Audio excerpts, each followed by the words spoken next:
Bismillahirrahmanirrahim. Assalamualaikum warahmatullahi wabarakatuh. Halo anak-anakku kelas 4 MI Tarbiyatus Syarifah. Bagaimana kabarnya hari ini? Sehat ya? Alhamdulillah. Berjumpa kembali dengan saya Bu Siti.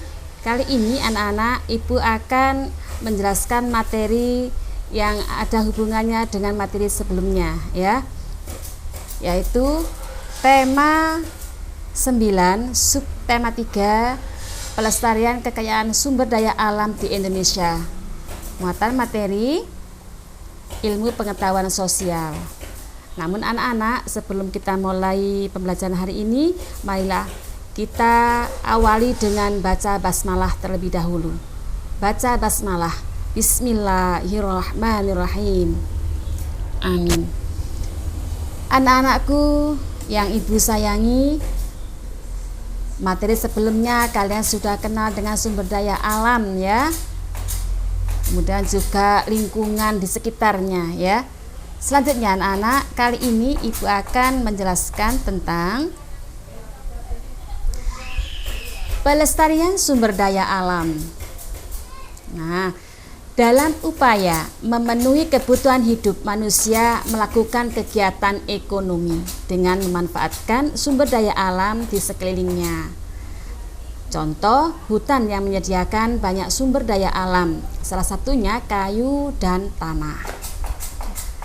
Selanjutnya anak-anak, kegiatan melestarikan sumber daya alam merupakan hal yang harus kita upayakan. Jika sumber daya alam tersebut rusak atau bahkan habis, maka kita akan terancam bencana. Nah, itu ya. Jadi kita harus menggunakannya dengan bijak. Selanjutnya anak-anakku, kegiatan melestarikan sumber daya alam merupakan hal yang harus kita upayakan. Jika sumber daya alam tersebut rusak atau bahkan habis, maka kita akan terancam bencana. Oleh karena itu, menjaga kelestarian alam merupakan kewajiban kita semuanya. Nah, itu ya, kita harus menjaga supaya sumber daya alam tetap terjaga. Supaya apa? Supaya kita tetap dalam keadaan aman, kemudian juga dapat bisa menggunakan sumber daya alam tersebut. Anak-anakku, selanjutnya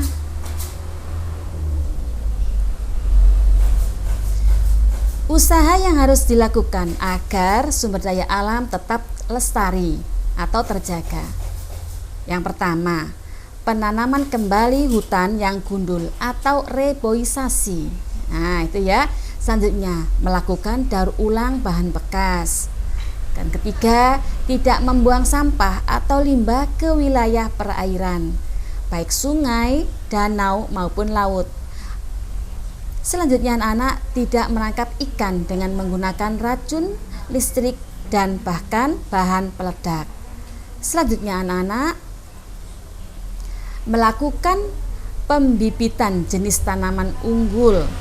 Kemudian tidak menebang hutan secara sembarangan. Kita harus melakukan tebang pilih, artinya kita hanya menebang pohon yang sudah berusia tua dan menggantikannya dengan pohon yang lebih muda. Nah, itu ya.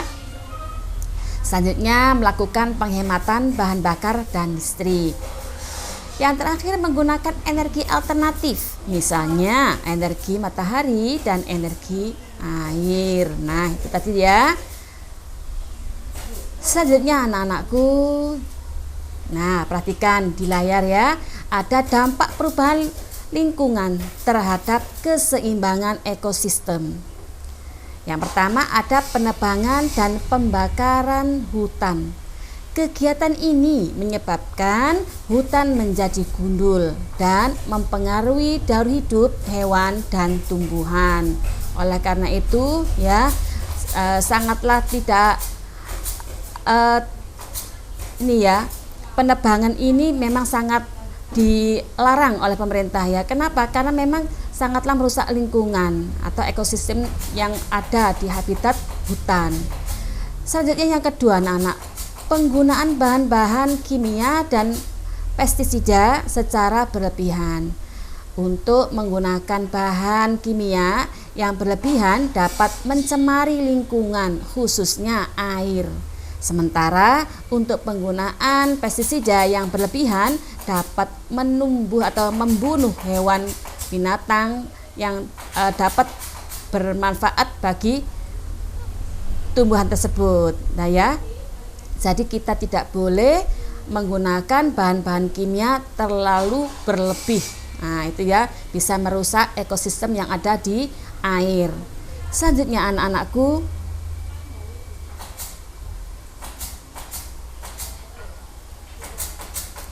yang ketiga, ada penggunaan kendaraan bermotor.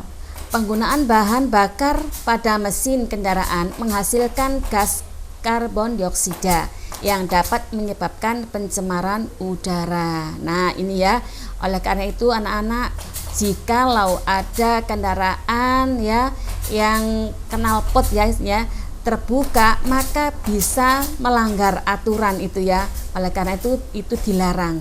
Kenapa? Karena semakin banyak gas karbon dioksida yang dikeluarkan oleh sepeda motor tersebut, dan juga membuat bising ya, membuat bising keadaan lingkungan sekitar itu ya. Selanjutnya anak-anak, yang keempat yaitu perusakan terumbu karang. Terumbu karang yang rusak menyebabkan ikan-ikan kehilangan tempat tinggal, bahkan dapat punah itu. Yang kelima, ada perburuan liar. Nah ini, perburuan liar dapat mengakibatkan kepunahan hewan dan tumbuhan. Nah ini ya, apalagi ini ya, di hutan-hutan atau di hutan ini ada binatang yang sangat langka, tidak diperkenankan atau juga melanggar pemerintah atau aturan yang sudah ditentukan ya. Ini bisa mengakibatkan hukuman ya, kalau sudah mengambil atau berburu binatang liar yang sudah dilindungi ini. Anak-anakku, selanjutnya, nah ini ya, berikut adalah contoh kegiatan yang mempengaruhi keseimbangan lingkungan. Supaya kita dapat menyeimbangkan lingkungan, bagaimana? Nah ini ya, penebangan hutan secara liar tanpa mereboisasi ini tidak boleh ya. Sebaiknya bagaimana? Kita menebang hutan atau menebang pohon, selanjutnya kita harus mereboisasi kembali atau menanam kembali itu ya. Selanjutnya pembakaran hutan untuk membuka lahan baru. Ini biasanya ini ya, para penduduk ada yang sering kalinya membuka lahan baru ya, ini menggunakan hutan. Kemudian tanaman-tanaman atau tumbuhan yang ada di hutan dibakar. Nah ini tidak diperkenankan ya. Selanjutnya anak-anakku, menangkap ikan dengan pukat harimau atau bahan peledak ini pun juga dilarang. Nah ini sebaiknya tidak seperti itu, kita hanya menggunakan jala saja ya. Selanjutnya anak-anak, melakukan penambangan tanpa pengolahan yang baik. Nah ini melakukan penambangan ya langsung tidak ada pengolahan. Nah ini pun juga kurang bagus ya. Anak-anak, itu adalah salah satu contoh kegiatan yang mempengaruhi keseimbangan lingkungan kita. Anak-anak, demikian tadi untuk materi IPS ya di subtema 3 tema 9. Untuk tugas anak-anak, nanti Ibu akan share di kelas masing-masing ya, di grup kelas masing-masing. Marilah kita akhiri pembelajaran hari ini dengan baca hamdalah bersama. Alhamdulillahirabbil alamin. Anak-anak tetap semangat belajar ya. Jaga kesehatan ya. Kemudian jangan lupa sholat 5 waktunya tetap terjaga. Ihdinas shiratal mustaqim.